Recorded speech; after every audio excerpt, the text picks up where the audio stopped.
प्रिय साथियों, प्रिय मित्रों, आत्मिक आदर, आभार, अभिवादन, नमस्कार। मैं गुलेंद्र पटेल काशी हिंदू विश्वविद्यालय में BA तृतीय वर्ष का छात्र हूँ। आज दिव्यांग एवं दृष्टिबाधित विद्यार्थी साथियों के लिए भाषा की परिभाषा और प्रकार के अंतर्गत हम लोग मिश्रित भाषा तक अध्ययन कर चुके थे पिछले वीडियो में। यहाँ पर हम मिश्रित भाषा से आगे बढ़ने जा रहे हैं। तो चलिए आप लोग रिकॉर्डिंग ध्यान से सुनिएगा। मिश्रित भाषा।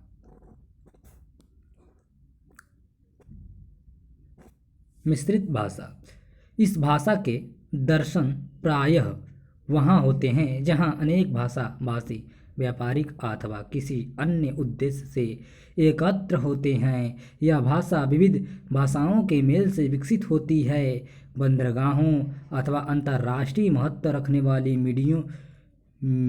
मंडियों में इस प्रकार की भाषाएं देखी जा सकती हैं। चीन के कुछ नगरों में बोली जाने वाली पिजिन इंग्लिश इस प्रकार की भाषाओं का बड़ा महत्वपूर्ण उदाहरण है। इस भाषा के शब्द अंग्रेजी के हैं, पर इनका उच्चारण चीनी ढंग से होता है। भूमध्य सागर के बंदरगाहों में बोली जाने वाली सवीर भाषा में फ्रांसीसी, स्पेनी, इतालवी, ग्रीक और अरबी का मिश्रण है। सवीर अपने गुण विशेष के कारण संपर्क भाषा की पर्यायवाची बन गई है। इससे विविध भाषा भाषियों के पारस्परिक प्रयोग की जन भाषा मानकर सामान्यीकृत अर्थ में प्रयोग करने वाले मोलियार हैं। इसी आधार पर इसे संपर्क अथवा संकर भाषा भी कहा जाता है। मिश्रित भाषा में किसी प्रकार के गंभीर साहित्य की रचना संभव नहीं है। पिजिन भाषाओं के अस्तित्व का आधार किसी न किसी वास्तविक भाषा में होता है तथा ये सहायक भाषाओं के रूप में प्रयुक्त होती हैं। स्थिति के आधार पर भाषा भेद। जब किसी जाति का कार्य क्षेत्र विस्तृत एवं व्यापक होता है तो संबंधित भाषाओं को स्थितिगत संबंधित भाषाओं को स्थितिगत महत्व प्राप्त होता है। इस दृष्टि से भाषा की सामान्यतया 3 स्थितियां संभव हैं। पहला राष्ट्रभाषा, दूसरा राज्य भाषा, तीसरा अंतर्राष्ट्रीय भाषा। इसके अतिरिक्त जाति सर्जनात्मक प्रवृत्ति के फलस्वरूप भाषा की साहित्यिक स्थिति भी संभव है। भाषाओं के ये दर्जे महत्वपूर्ण कारणों से संपृक्त होते हैं। राष्ट्रभाषा राष्ट्र विशेष की प्रतिनिधि भाषा होती है। राष्ट्र की भांति राष्ट्रभाषा भी भावात्मक प्रयोग है। भावात्मक एकता इमोशनल इंटीग्रेशन भावात्मक एकता और राष्ट्र गौरव के लिए इसका होना अत्यंत महत्वपूर्ण है। राष्ट्र की सभी प्रादेशिक इकाइयों के बीच संपर्क और संवाद का यह महत्वपूर्ण माध्यम होती है। स्वतंत्र और स्वाधीन राष्ट्रों के लिए यह अपरिहार्य है। यह जनता की सहज विश्वासमयी भाषा होती है जिसका प्रयोग वह राष्ट्र की व्यावहारिक सुविधा के लिए करती है। राष्ट्रभाषा की कतिपय परिभाषाएं उल्लेख्य हैं। राष्ट्रभाषा की कल्पना इससे राज्य से भिन्न है। उसका पद और भी बड़ा है। उसी भाषा का गौरव सबसे अधिक हो सकता है और वही राष्ट्रभाषा कहला सकती है जिसको सब जनता समझती हो और जिसका अस्तित्व सामाजिक और सांस्कृतिक दृष्टि से महत्वपूर्ण हो। राष्ट्रभाषा को हम और भी कई नाम देंगे। उसको सबकी बोली कहेंगे, कौमीज जबान कहेंगे, हृदय की भाषा कहेंगे, स्नेह भाषा या एक की भाषा कहेंगे और सबसे बढ़कर स्वराज्य भाषा कहेंगे। कतिपय विद्वान राष्ट्रभाषा को सरकारी भाषा के रूप में स्वीकारते हैं। इसका प्रयोग सरकारी दस्तावेजों में होता है। सामान्यतः यह साहित्यिक भाषा से मेल खाती है। डॉक्टर हरदेव बारी के शब्दों में कह सकते हैं कि जो भाषा थोड़ी बहुत सारे राष्ट्र में बोली और समझी जाती है वह अपने इसी गुण से राष्ट्रभाषा होती है। सार रूप में राष्ट्रभाषा संपूर्ण राष्ट्र की भावात्मक एकता को अभिव्यक्त करने का माध्यम होती है। इसके द्वारा समूचे राष्ट्र की सांस्कृतिक चेतना प्रतिभासित होती है। यह सर्वाधिक बोली और समझी जाने वाली भाषा होती है। राजभाषा मेरियो पेई के विचार में राष्ट्रभाषा और राजभाषा ऑफिशियल लैंग्वेज में कोई अंतर नहीं है। स्वाधीन एवं स्वतंत्र राष्ट्रों के विषय में यह बात ठीक है, लेकिन पराधीन एवं परतंत्र राष्ट्रों के संबंध में इस मान्यता को असंदिग्ध नहीं कहा जा सकता। उदाहरण के लिए स्वतंत्रता से पूर्व भारतवर्ष की भाषिक स्थिति पर विचार करने से उपयुक्त कथन की सत्यता सहज प्रमाणित हो जाती है। उस समय फारसी से बोझिल उर्दू अदालतों की व्यवहार भाषा थी और अंग्रेजी भाषा के पद पर आसीन थी। अंग्रेजी राजभाषा के पद पर आसीन थी, लेकिन न तो अदालतों में प्रयुक्त होने वाली उर्दू सारे देश की जनता द्वारा बोली और समझ में आने योग्य भाषा थी और न अंग्रेजी। उस समय भी देश की लगभग 60 से 65% जनता द्वारा समझी और बोली जाने वाली भाषा हिंदी ही थी और आज भी ऐसा ही है। इससे यह सहज निष्कर्ष निकलता है कि राजभाषा और राष्ट्रभाषा धर्मतः एक नहीं है। ठीक। वस्तुतः राजभाषा राजकाज में प्रयुक्त होने वाली भाषा होती है। आचार्य नंदुलारे वाजपेयी के शब्दों में यह कहना सर्वथा समीचीन है कि राजभाषा अर्थात राजभाषा उसे कहते हैं जो केंद्रीय और प्रादेशिक सरकारों द्वारा पत्र व्यवहार, राज्य कार्य मतलब राज्य कार्य और अन्य सरकारी लिखा पढ़ी के काम में लाई जाए। ठीक। इस दृष्टि से राजभाषा एक अंतर मध्यवर्तीनी भाषा होती है जो विभिन्न भाषी प्रदेशों के बीच संपर्क स्थापना में समर्थ होती है। व्यापक स्तर पर राष्ट्र के भीतर एकता की अनुभूति कराने के लिए इसकी आवश्यकता होती है। हिंदी को संविधान में यही पद प्राप्त है। भारतवर्ष एक बहुभाषी देश है, लेकिन उत्तर से दक्षिण और पूर्व से पश्चिम तक की शासन व्यवस्था के लिए केंद्र द्वारा स्वीकृत राजभाषा अथवा अन्य संपर्क भाषा हिंदी ही है। इस दृष्टि से हिंदी को सहज ही राष्ट्रभाषा और राजभाषा दोनों का दर्जा प्राप्त है। अंतर्राष्ट्रीय राजभाषा इंटरनेशनल लैंग्वेज अलग अलग राष्ट्रों में पारस्परिक संवाद की भाषा को अंतर्राष्ट्रीय भाषा कहा जाता है। राष्ट्रों की जमात में किसी ऐसे भाषा माध्यम की अनिवार्य आवश्यकता है जो विचार विनिमय का साधन बन सके। राष्ट्र संघ जैसी विश्व संस्थाओं का कार्य अंतर्राष्ट्रीय भाषा के अभाव में नहीं चल सकता। आज के युग में तो इस प्रकार की भाषा और भी आवश्यक है, क्योंकि वैज्ञानिक उन्नति के कारण यातायात के जो साधन आज सुलभ हैं उनसे दूरीगत व्यवधान आज नगण्य हो गए हैं और सुदूर देश में निवासियों के बीच संपर्क की संभावनाओं में आशातीत वृद्धि हुई है। यूनेस्को द्वारा अंग्रेजी, फ्रांसीसी और स्पेनी भाषाओं को अंतर्राष्ट्रीय दर्जा प्राप्त है और इस हिंदी को भी अंतर्राष्ट्रीय दर्जा प्राप्त करने के लिए यूनेस्को से मांग किया जा रहा है। राष्ट्र संघ में अंग्रेजी, फ्रांसीसी, स्पेनी, रूसी, चीनी भाषाओं के माध्यम से कार्य चलता है। विश्व भर में सर्वाधिक बोली और समझी जाने वाली भाषा अंग्रेजी है। बोलने और समझने वालों की संख्या के आधार पर अंग्रेजी के बाद दूसरा स्थान चीनी भाषा का है और तीसरा स्थान हिंदी का है। ठीक। अंतर्राष्ट्रीय भाषा के संबंध में पेई के विचार स्पष्ट हैं। वे कहते हैं कि अंतर्राष्ट्रीय संप्रेषण की उद्देश्य पूर्ति के लिए यह एक वर्गबद्ध प्रयोग है। इस प्रकार के संप्रेषण के लिए भाषा प्राकृतिक हो सकती है, यथा अंग्रेजी अथवा फ्रांसीसी अथवा संशोधित भाषा यथा बेसिक इंग्लिश अथवा मानव रचित द्वारा यथा एस्पेरेंतो।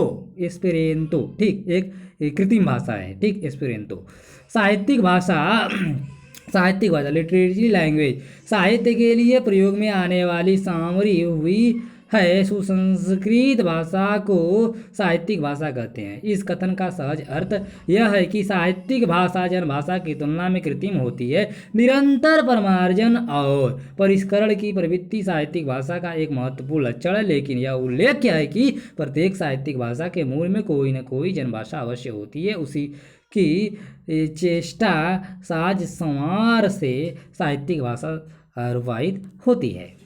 ठीक, रूपायित होती है। लोक भाषा अथवा जन भाषा अपनी प्रकृति से विकासशील होती है, लेकिन साहित्यिक भाषा में उस प्रकार का विकास और प्रभाव परिलक्षित नहीं होता। वह अधिकांशतः स्थिर और अपरिवर्तनशील होती है। इसलिए समय बीतने पर लोक भाषा और साहित्यिक भाषा एक दूसरे से बहुत दूर हो जाती है।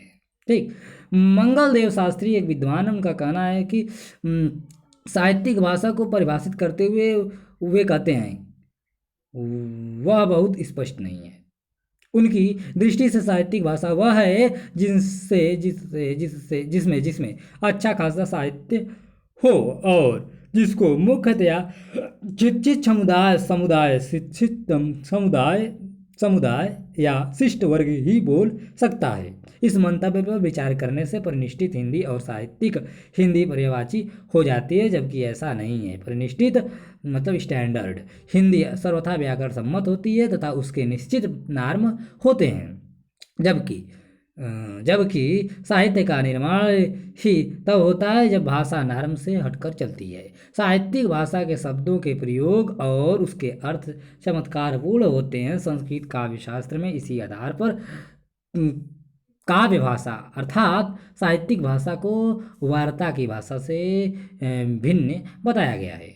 भारतीय काव्यशास्त्र के रसात्मक रमणीयतार्थ प्रतिपादक वक्र रीति आदि विशेषणों का प्रयोग उस विशेषता के सूचक हैं जो साहित्यिक भाषा को सामान्य भाषा से अलग करती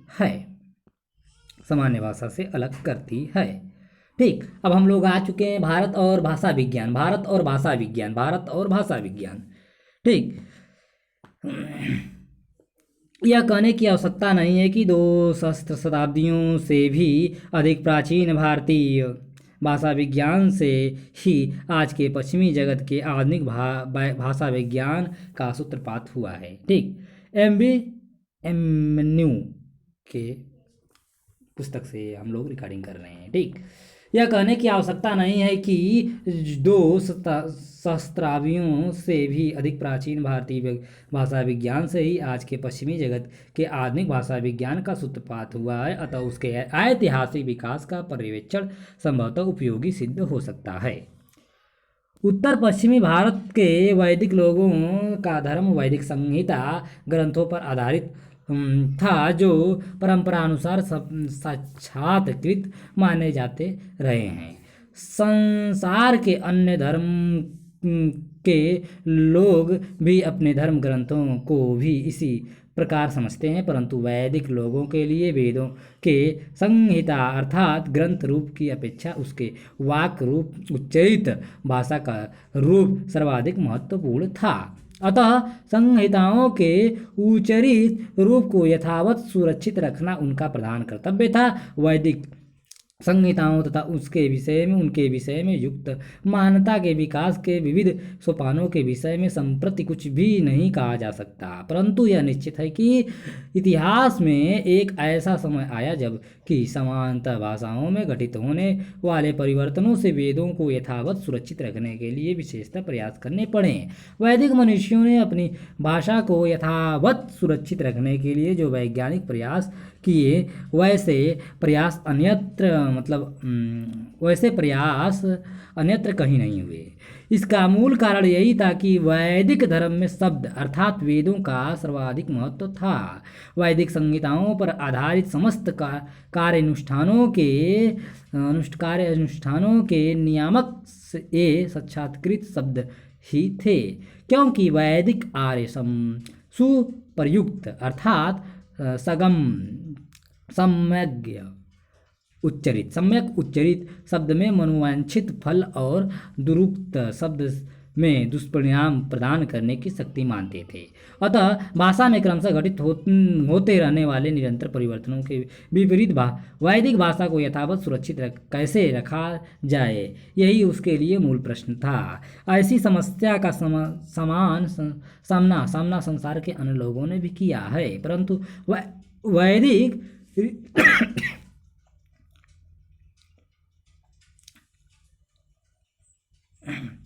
वैदिक ऋषियों ने इसका सर्वाधिक श्रेष्ठ निदान किया। वस्तुतः वैदिक ऋषि शब्द शुद्धता की इस साधना के परिणाम स्वरूप ही उस समय सूक्ष्म दृष्टा ध्वनि वैज्ञानिक बन गए थे।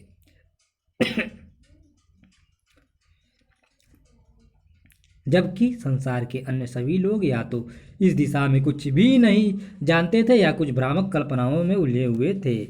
इन ध्वनि वैज्ञानिकों का समय ईस्वी पूर्व की प्रथम शताब्दी, सहस्त्र शताब्दी या उससे कुछ पूर्व या बाद माना जाता है। इन ध्वनि वैज्ञानिकों के प्रयासों का ही परिणाम है कि आज ऋग्वेद का सर्वशुद्ध पाठ उपलब्ध है। ऋग प्रातिख्यात का ध्वनि विवेचन निश्चय ही इस बात का प्रमाण है कि 3 सहस्त्र शताब्दियों के बीत जाने के बाद भी ऋग्वेद के पाठ और उदाहरण में कोई विशेष परिवर्तन नहीं हुआ। वैदिक मंत्रों को यथावत सुरक्षित रखने के लिए मात्र ध्वनि विज्ञान ही पर्याप्त नहीं हो सकता था, उसके लिए अर्थ का भी महत्व था। अतः वेदों की परंपरा के संवाहक मुनियों ने शब्द सूचियाँ अर्थात निघंटु भी तैयार किए, जिससे वैदिक संहिताओं के केसों का प्रयोजन सिद्ध हुआ। जैसे जैसे परिवर्तित काल में वेदों का अर्थ दुरूह होता गया, ये शब्द सूचियाँ विकसित होती गईं तथा उन पर टीकाएँ भी लिखी जाने लगी थीं। प्राचीन संहिताओं के मर्मोद्घाटन या सम्यक अर्थ परिज्ञान के लिए उनका पद वैज्ञानिक दृष्टियों से भी विश्लेषण, विवेचन आदि भी महत्वपूर्ण था। यह निश्चित है कि इस दिशा में भी पर्याप्त कार्य भी हुआ होगा, परंतु उस समय का कोई ऐसा ग्रंथ उपलब्ध नहीं है जिसमें केवल वैदिक भाषा का व्याकरण हो। प्राचीन भारतीय उच्चतर संस्कृति अमूर्त और अभौतिक संस्कृति की यह एक प्रमुख विशेषता है कि उसमें बौद्धिकता की जितनी व्याप्ति है, उतनी ही तीव्र अभिलाषा उसमें सिद्धांतों की तर्कसंगत स्थापना तथा तथ्यों के विश्लेषण और वर्गीकरण आदि करने की है। सामान्यतः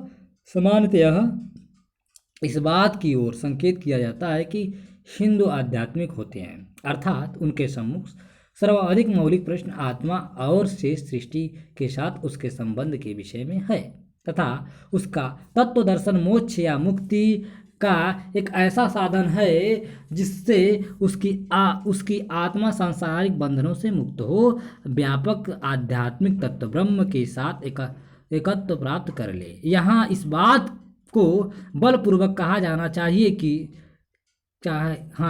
कि हिंदू बौद्धिकता मोक्ष के सिद्धांत को किसी सामान्य वेद देववादी दर्शन के आधार पर स्वीकार नहीं करती। इसलिए हिंदू अपने मोक्ष के सिद्धांत की और भी अधिक व्याख्या करता है तथा बौद्धिकता के एक उच्चतम आयाम की सृष्टि करता है।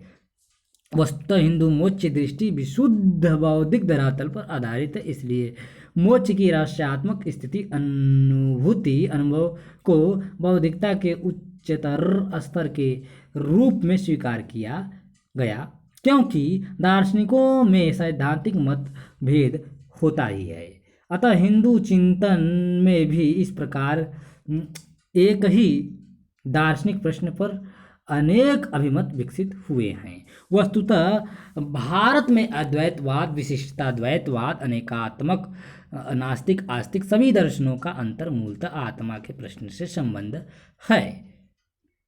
सत्य तो यह है कि कुछ प्रश्न हिंदू विचारकों के लिए अधिक मौलिक रहे हैं तथा उनको लेकर उन्होंने अतिशय सूक्ष्म विवेचन किया है। इससे कुछ अन्य दार्शनिक प्रश्नों की उपेक्षा भी हो गई है, परंतु जिन दार्शनिक प्रश्नों को हिंदू विचारकों ने उठाया है उनका सूक्ष्म विवेचन अत्यंत तर्कसंगत एवं वस्तुपरक दृष्टि से किया है। कदाचित हिंदू चिंतन का यह अपना वैक्षणशय है, इसलिए कभी कभी ऐसा लगता है कि जैसे हिंदू तर्क के लिए तर्क कर रहा है, परंतु हिंदू के लिए दर्शन का मूल प्रयोजन मोक्ष प्राप्ति ही है। जिसे वह परम पुरुषार्थ मानता है। हिंदुओं के लिए विविध दर्शन, विविध मोक्ष मार्ग हैं, मोक्ष की ओर ले जाने वाले रास्ते। इसलिए व्यापक हिंदू धर्म के अंतर्गत कभी कभी तो एक ही धार्मिक पंथ या मार्ग में उपासना पद्धति के अंतर के कारण कुछ उपवर्ग बन गए हैं, परंतु इन सभी पंथों, मार्गों तथा दर्शनों के मूल में एक विशेष प्रकार की एकात्मकता है। प्राचीन भारतीय व्याकरणीय अध्ययनों में भी बौद्धिकता का वही स्तर दृष्टिगोचर होता है जो अन्यत्र शास्त्रों या दर्शनों में दृष्टिगोचर होता है, तथा व्याकरणिक अध्ययन तो साक्षात्कृत वेद को यथावत सुरक्षित रखने के मौलिक प्रयोजन से प्रेरित होकर प्रारंभ हुए थे। आगे चलकर भारतीय मनीषा की उपलब्धि के अत्यंत रूप में सिद्ध और प्रसिद्ध हुए। ठीक, समानता वैदिक भाषा के कुछ ध्वनि शास्त्रीय विवेचन मतलब फोनेटिक्स डिस्क्रिप्शन के साथ साथ रूप एवं वाक्य मतलब शास्त्रीय अध्ययन को वेद की संरक्षा के लिए पर्याप्त माना जा सकता है, परंतु यह मान्यता पश्चिमी जगत में तो संभव हो सकती है, हिंदू बुद्धिजीवी के लिए नहीं। इसलिए वे हजारों वर्ष पहले व्याकरण के लिए व्याकरण बनाने में प्रवृत्त हुए थे। वे बहुत पहले ही साधारण ध्वनि विशेषताओं के समानता उल्लेखों के बहुत आगे आधुनिक दृष्टि से संस्कृत की ध्वनि व्यवस्था फोनोलॉजी का स्वनियात्मक वर्णन करने लगे थे।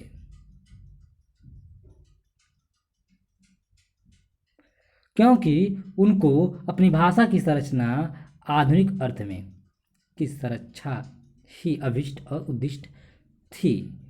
इसके पश्चात भारतीय व्याकरणों का ध्यान भाषा के पद तथा वाक्य संरचना के अध्ययन पर विशेष रूप से केंद्रित रहा। संस्कृत भाषा का वैज्ञानिक विश्लेषण एवं वर्णन इस पूर्णता के साथ किया कि इसे मात्र पवित्र वेदों की संरक्षा के धार्मिक प्रयोजन की पूर्ति के लिए किए गए कार्य के रूप में कदाचित स्वीकार नहीं किया जा सकता।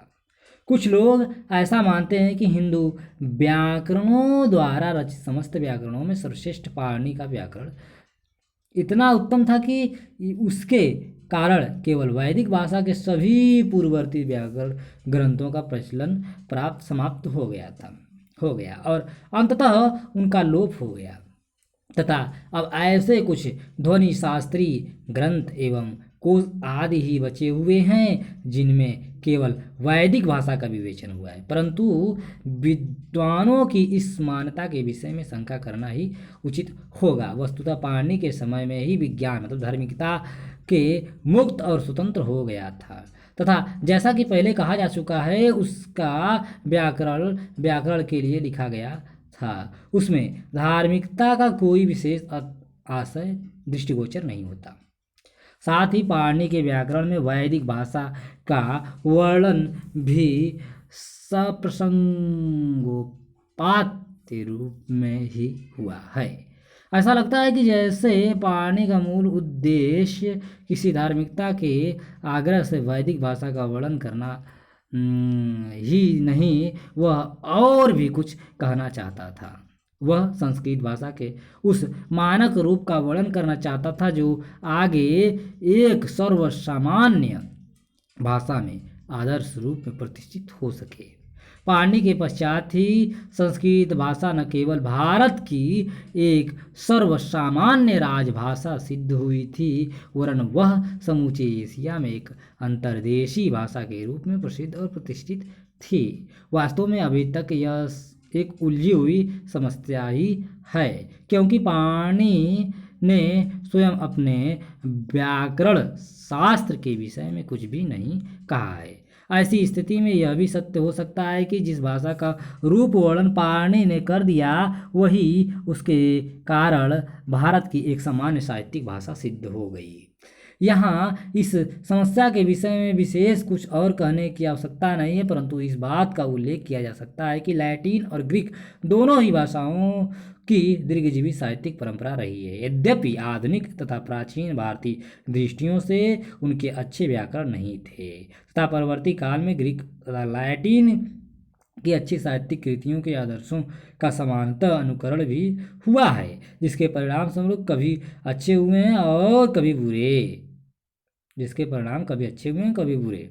परंतु जिस प्रकार का आदर्श व्याकरण भारत में संस्कृत के लिए संभव हुआ था, उसी प्रकार का व्याकरण लैटिन और ग्रीक भाषाओं का भी होता तो परवर्ती कृतियों में रूपात्मक, वाक्यात्मक तथा शब्द प्रयोग विषयक। यह सत्य है कि भाषा में स्वाभाविक रूप से होने वाले परिवर्तनों को तो संस्कृत जैसी देव भाषा के श्रेष्ठ व्याकरण भी नहीं रोक सकते हैं थे। फलतः मध्यकालीन संस्कृत की वाक्य संरचना तथा शब्द प्रयोग अनेक दृष्टियों से पाणिनि के समकालीन या उसके आसपास के समय की संस्कृत भाषा की वाक्य संरचना तथा शब्द प्रयोग से भिन्न है।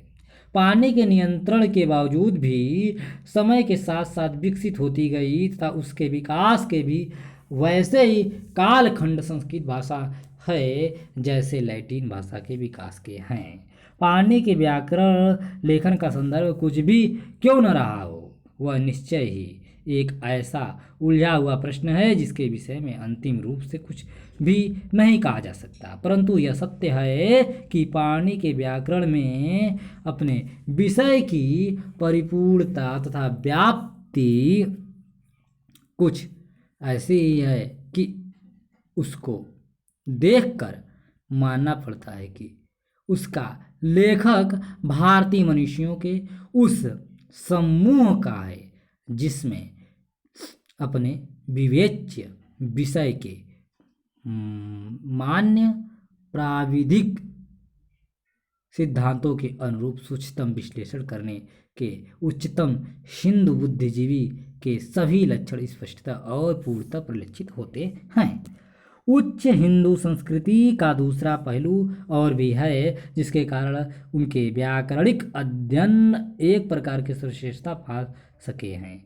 हिंदू दृष्टि से मानवीय सत्ता के उन रूपों या अव्यवस्थाओं का विशेष महत्व रहा है जिन्हें न पूर्ण चेतन कहा जा सकता और न अचेतन या अवचेतन, तथा जो बिना किसी प्रयास के अपने आप घटित होती है, अर्थात जो या तो सहजात होती है या सहज क्रियाओं के लंबे समय तक प्रशिक्षण के परिणाम स्वरूप होती है, जैसे श्वास प्रश्वास तथा पाचन की प्रक्रिया मनुष्य में अपने आप घटित होती है और उन्हें सीख भी नहीं जाता, परंतु संकेतन और वाग्य व्यवहार अपने आप तो घटित होते हैं परंतु उन्हें सीखा जाता है। हिंदुओं की मानवीय चेतना के रूपों में इतनी विशेष रुचि थी कि उन्होंने इसके सूक्ष्म अध्ययन तथा प्रयोग करने की अनेक प्रविधियां या तकनीकी विकसित कर ली थीं। जैसे कि हिंदू की मोक्ष विषयक मान्यता है, उसी के अनुरूप उनकी इस क्षणभंगुर संसार चक्र से आत्मा की मुक्ति प्राप्त करने की तीव्र इच्छा के परिणाम स्वरूप उन्हें यह बात उपयोगी प्रतीत हुई होगी कि इस भौतिक शरीर की सहज प्रवृत्तियों या प्रक्रियाओं पर भी आत्मा का अधिकार रहे। मोक्ष को इसलिए आत्म स्वातंत्र के रूप में स्वीकार किया गया है। ठीक, व्यक्ति के मनोशारीरिक अध्ययन के आधार पर ऐसी प्रविधियों को खोजा गया जिनके द्वारा स्वेच्छा श्वास पाचन एवं रति प्रतिक्रिया आदि का संयमन संभव हुआ। ठीक, परिणाम स्वरूप प्राचीन हिंदू मनीषा द्वारा योग दर्शन एवं शास्त्र विकसित हुआ, अतः उसके विकास के मूल में भी उनकी परवौलिक आत्मोच्च विषयक तीव्र इच्छा को ही स्वीकार किया जा सकता है। वस्तुतः यह मुमुक्षा मानवीय उदात्त तत्वों के पूर्ण चैतन्य के रूप में उन्नयन का ही दूसरा नाम है, जो भारतीय संस्कृति के सभी ललित रूपों में प्रतिबिंबित है। शास्त्रीय हिंदू नृत्य भी मूलतः प्रशिक्षित किंतु सहज मुद्राओं का ही संकेतीकरण तथा उनका विस्तार एवं प्रस्तार है तथा उसके मूल में हिंदू मोक्ष दृष्टि ही प्रतीत होती है। वैदिक भाषा में जिसे ऋत कहा गया, वही नृत्य में नियमित गति द्वारा अभिव्यक्त होता है। अंग संचालन मतलब गति तत्व के द्वारा मुद्रा विन्यास अर्थात अस्थायी तत्व, जिससे वैदिक भाषा में सत्य कहा गया है, के माध्यम से भाव या रूप की सृष्टि संभव होती है, जिसे निश्चित ही शास्त्रीय हिंदू नृत्य का सार तत्व माना जा सकता है तथा यही सार तत्व सभी हिंदू साधना पद्धतियों में भी मुद्रा न्यास आदि के विस्तार में दृष्टिगत होता है, जिसके अंतर्गत सामान्यतः ईश्वर नाम कीर्तन आदि से लेकर विविध तांत्रिक संप्रदायों में ओम से लेकर हूं री हाँ फट आदि की बीज मंत्रों तक के विकास को स्वीकार किया जा सकता है। निश्चय ही मानवीय व्यंग्यकार या भाषा के विश्लेषण तथा उसके सैद्धांतिक विनियोग के लिए भारतीय भाषा विज्ञान का विकास इसी तथ्य का दूसरा निदर्शन है, जिसके मूल में संस्कार जन्य किंतु उदात्त मानवीय क्रिया के पूर्ण चैतन्य रूप में उन्नयन रूपी हिंदू मोक्ष दृष्टि ही कारणभूत प्रतीत होती है। क्या उल्लेखनीय नहीं है कि प्राचीन भूमध्य सागरीय देश क्योंकि अवचेतन के विषय में अधिक अजिज्ञासु थे, इसलिए वे श्रेष्ठ व्याकरणीय प्राविधान न कर सके तथा क्या यह और भी अधिक महत्वपूर्ण नहीं है कि आधुनिक युग में विवरणात्मक भाषा विज्ञान में पाश्चात्यगत की विशेष रुचि तथा अवचेतन के मनोविज्ञान का विशेष विकास बहुत कुछ समान एवं समकालीन है।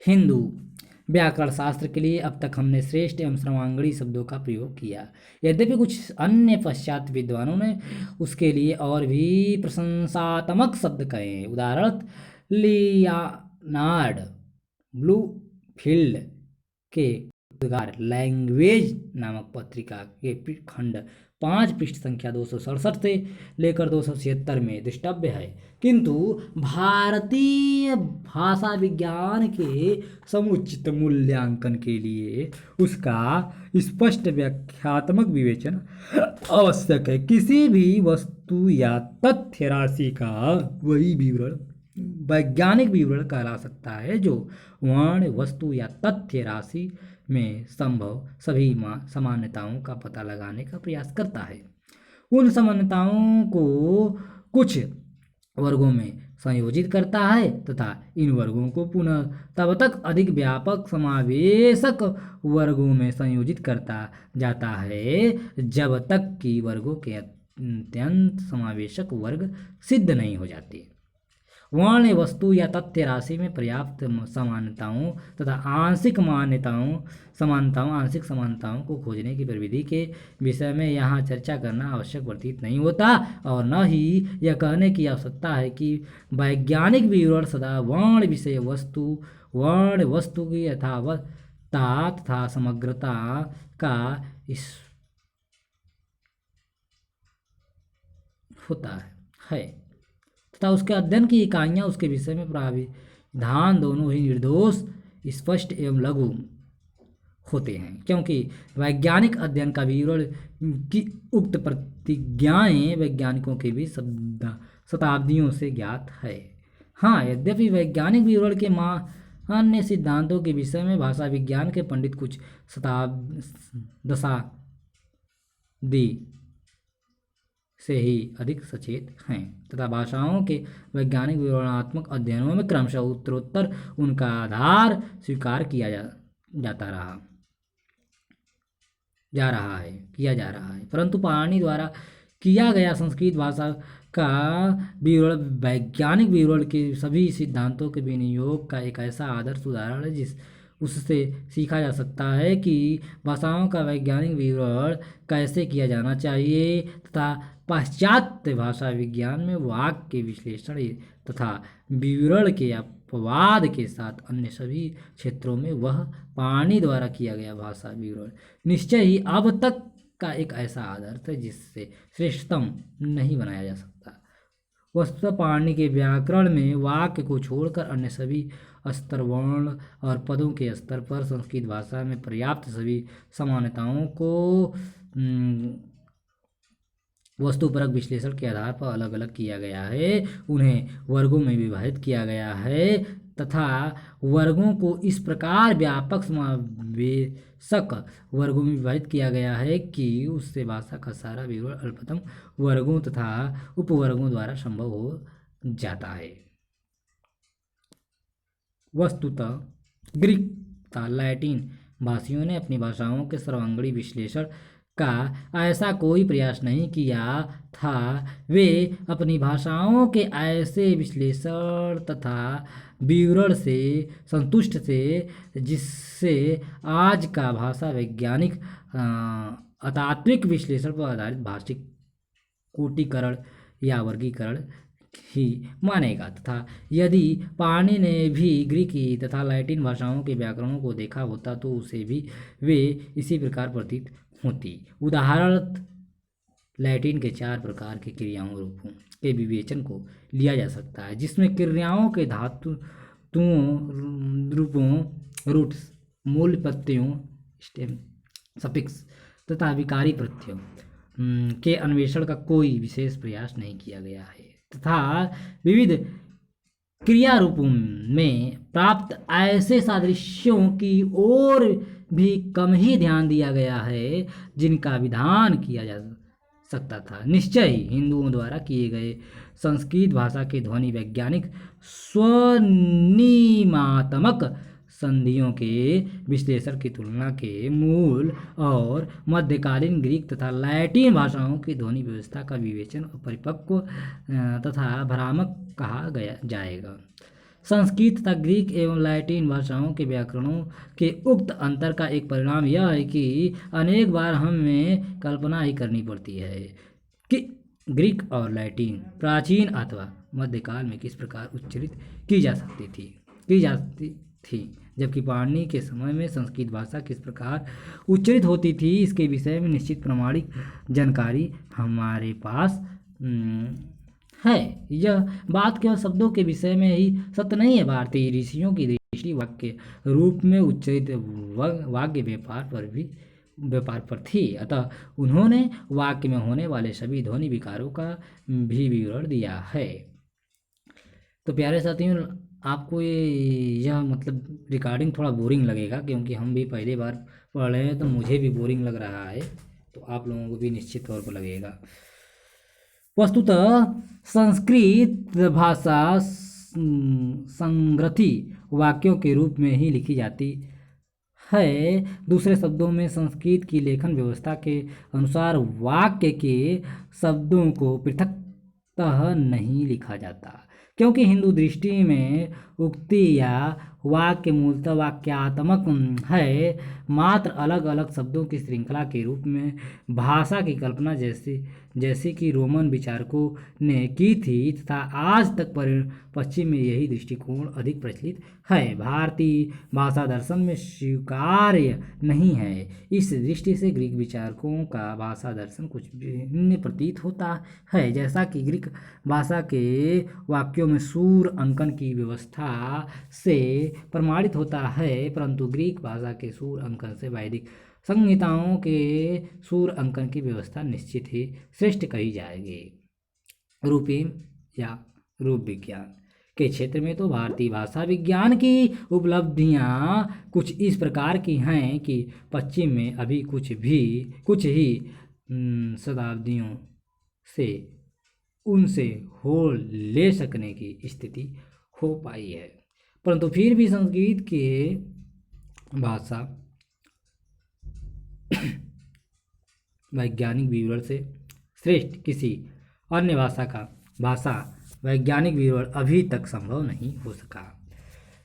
सहरूपियों का विधान स्वरूपी के रूप में शून्य की संकल्पना मतलब लोप का भाषा वैज्ञानिक विवरण में प्रयोग सह रूपिमों के विविध वर्गों या वर्णों जिन्हें आजकल रूप स्वनिप कहते हैं अर्थात संधि में परस्पर समान उपलक्षणों या समानताओं का व्यवस्थित निर्देश और विशेषकर कुछ सकूल भाषिक संरचनाओं के वर्णन की सकूरता के लिए विशिष्ट रूप स्वनिमों की संकल्पना उदाहरण रि की स्थिति तथा पद तथा वाक्य दोनों स्तर पर भाषिक वर्गों या कोटोरियों के अर्थों के विषय में स्पष्ट व्यवस्था तथा इसी प्रकार की विशेषताएं संस्कृत के पद तथा वाक्य के विश्लेषण में दृष्टिगोचर होती हैं जिनका विधान अत्यंत विज्ञान सम्मत शैली में हुआ है। ग्रीक और संस्कृत व्याकरणों की तुलना के संदर्भ में इस बात का भी उल्लेख किया जा सकता है संस्कृत व्याकरण में गुण और वृद्धि के रूप में सह रूपमों के संबंधों का जो विश्लेषण किया गया है वह मूल भारोपी भाषा की स्वर क्रम व्यवस्था का विवेचन है परंतु संस्कृत भाषा में गुणात्मक स्वर क्रम समाप्त हो चुका था तथा भारतीय व्याकरणिक अन्य किसी भारोपी भाषा से कदापि परिचित नहीं थे अथवा यदि वे परिचित भी थे तो उसमें उनकी कोई रुचि नहीं थी जिसके साथ वे तुलना कर सकते। इसके विपरीत ग्रीक भाषा में गुणात्मक परिमाण क्वांटिटेटिव दोनों प्रकार की स्वर क्रम व्यवस्था स्पष्टतः सुरक्षित थी। फिर भी ग्रीक व्याकरण तथा 19वीं शताब्दी तथा उनका अनुकरण करने वाले अन्य सभी पाश्चात्य व्याकरण भी स्वर क्रम संबंधित व्याख्या का ऐसा कोई विवरण प्रस्तुत करने में असमर्थ रहे हैं जिसकी तुलना पाणिनि द्वारा किए गए विवेचन के साथ ही किया जा सके। आधुनिक काल में व्याकरणिक विवरण मूलतः 3 प्रकार का होता है। एक तथ्य इकाई और उसके संयोजन का विवरण, दूसरा तथ्य इकाई और प्रक्रिया का विवरण, तीसरा शब्द और उसकी रूपावलियां का वर्णन तथा इस दृष्टि से संस्कृत व्याकरण निश्चय ही दूसरे प्रकार का माना जा सकता है। वस्तुतः पाणिनि के व्याकरण की संभवतः सर्वाधिक चमत्कृत विशेषता वह व्यवस्था है जिसके द्वारा संज्ञा और क्रिया वर्ग के प्रत्येक अत्यंत बहुसहरूपीमात्मक रूपीम पद के लिए एक आधारभूत सहरूपीम स्थापित किया गया है अर्थात प्रत्येक क्रिया अथवा संज्ञा के मूल में किसी न किसी धातु अथवा प्रकृति के रूप में एक प्रतिपादक को स्वीकार किया गया है तथा इन्हीं मौलिक इकाइयों के साथ सभी भाषिक रूपों का संबंध संधि विषयक व्यापक प्राविधानों के माध्यम से स्थापित किया गया। क्योंकि संस्कृत में क्रिया और संज्ञा रूपिमों में अनेक समानताएं हैं अतः पाणिनि ने एक ऐसी व्युत्पत्ति व्याख्या को स्वीकार किया है जिसमें सभी संज्ञा रूपिमों या प्रतिपादकों की व्युत्पत्ति क्रिया धातुओं से की जा सके या ऐसी ही अन्य धातुओं से की जा सके जिन्हें क्रिया वर्ग के अंतर्गत स्वीकृत किया जा सकता है। यद्यपि ये दूसरे प्रकार की धातु ऐसी ही हैं जो कि विशिष्ट संज्ञा मूल पदों या प्रतिपादकों में ही आती हैं। व्युत्पत्ति और विश्लेषण के इस सिद्धांत के विरोध में दाग्यार का अपना अभिमत था जिससे संस्कृत के व्याकरण भली भांति परिचित हैं परंतु पाणिनि के समय में शाक्टायन का अभिमत ही सर्वमत था जो उनकी अष्टाध्यायी में भी प्रतिफलित हुआ है तथा आज भी भारतीय व्याकरणों का सर्वमान्य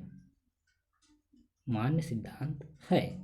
गार्ग और शाक्टायन के विरोधी सिद्धांतों को देखकर अंग्रेजी की ER प्रत्यय वाली संज्ञाओं जैसे हमर आदि के विश्लेषण संबंधी समस्या और नाइडा द्वारा ब्लूमीफील्ड द्वारा प्रस्तावित पाणिनि जैसे हल की स्वीकृति का स्मरण हो आता है। वस्तुतः ब्लूमफील्ड द्वारा प्रस्तावित हल से नायडा की असहमति पूर्णतः तर्कसम्मत प्रतीत नहीं होती। तो प्यारे साथियों, अब हम लोग अगले वीडियो में इसके बाद आगे रिकॉर्डिंग करेंगे संस्कृत व्याकरण शास्त्र से आगे बढ़ते हुए। तो आप सभी से मैं पुनः साहित्यिक साइड से सभी निवेदन करता हूँ कि यह वीडियो या रिकॉर्डिंग मैं दिव्यांग एवं दृष्टिबाधित विद्यार्थी साथियों के लिए किया हूँ। कृपया आप उन्हें अवश्य शेयर कीजिए। थोड़ा यह वीडियो यह रिकॉर्डिंग बोरिंग है, नया सब्जेक्ट है, इसलिए थोड़े थोड़े हम लोग अध्ययन करेंगे रिकॉर्डिंग करते हुए। ठीक, चलिए, बहुत बहुत आभार आप सभी का।